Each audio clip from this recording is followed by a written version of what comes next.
ಈಶ್ವರಪ್ಪನವರು ಹಿರಿಯರು. ಅವ್ರ ಮನೆಗೆ ಹೋದಾಗಲೂ ಕೂಡ ನಾನು ಭಾಳ ಸ್ಪಷ್ಟವಾಗಿ ವಿನಂತಿ ಮಾಡಿದ್ದೇನೆ. ನೀವು ನಮ್ಮ ಹಿರಿಯ ನಾಯಕರು, 3 ಬಾರಿ ನಮ್ಮ ರಾಜ್ಯ ಘಟಕದ ಅಧ್ಯಕ್ಷರಾಗಿದ್ದೀರಿ, ಉಪಮುಖ್ಯಮಂತ್ರಿ ಆಗಿದ್ದೀರಿ. ನಿಮ್ಮಲ್ಲಿ ವಿನಂತಿ ಮಾಡ್ತಾನೆ,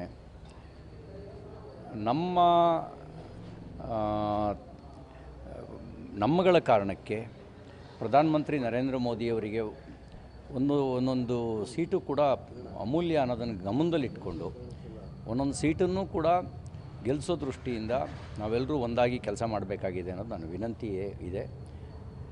ಅವರಿಗೂ ನಾನು ವಿನಂತಿ ಮಾಡ್ತೇನೆ, ನಿಮ್ಮ ನಿರ್ಣಯ ಯಾವುದೇ ಹಂತದಲ್ಲಿ ದೇಶ ಮತ್ತು ಪಕ್ಷಕ್ಕೆ ಪೂರಕವಾಗಿರುವಂಥ ನಿರ್ಣಯ ಆಗಬೇಕು, ಹಾನಿಯಾಗುವ ನಿರ್ಣಯ ಆಗಬಾರ್ದು ಅನ್ನೋದು ನನ್ನ ವಿನಂತಿ ಇದೆ. ಅಂದರೆ ಸರ್, ಕುಟುಂಬದ ಕೈಯಲ್ಲಿ ಒಂದು ರಾಜಕೀಯ ಪಕ್ಷ ಇರಬಾರ್ದು ಅಂತ ಅವ್ರದ್ದು ಇದು ಸರ್.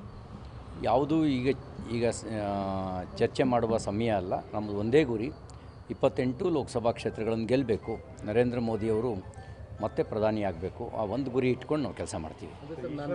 ಸ್ಪರ್ಧೆ ಶಿವಮೊಗ್ಗ ಮಾತ್ರ ಅಲ್ಲ, ಅಕ್ಕಪಕ್ಕದ ಜಿಲ್ಲೆಗಳ ಮೇಲೂ ಕೂಡ ಪರಿಣಾಮ ಬೀರುವಂಥ ಸಾಧ್ಯತೆ ಇದೆ. ಅಲ್ಲ, ನಾವೇನೆಂದರೆ ನಾವು ಅವರು ನಿರ್ಧಾರವನ್ನು ಮರುಪರಿಶೀಲಿಸಬೇಕು ಅಂತ ನನ್ನ ವಿನಂತಿ ಇದೆ. ಮತ್ತು ನನಗೆ ವಿಶ್ವಾಸ ಇದೆ, ನಮ್ಮ ಪಕ್ಷದ ವರಿಷ್ಠರು ಅವ್ರು ಮನವೊಲಿಸ್ತಾರೆ ಅಂತಕ್ಕಂಥ ವಿಶ್ವಾಸ ಇದೆ. ಬೆಂಗಳೂರಿನಿಂದ ಮಂಗಳೂರುವರೆಗೆ, ಬೀದರ್ನಿಂದ ಚಾಮರಾಜನಗರದವರೆಗೆ ನಿಮ್ಮ ಸುದ್ದಿ ನಿಮ್ಮದೇ ಭಾಷೆಯಲ್ಲಿ ಕರ್ನಾಟಕ ತಕ್.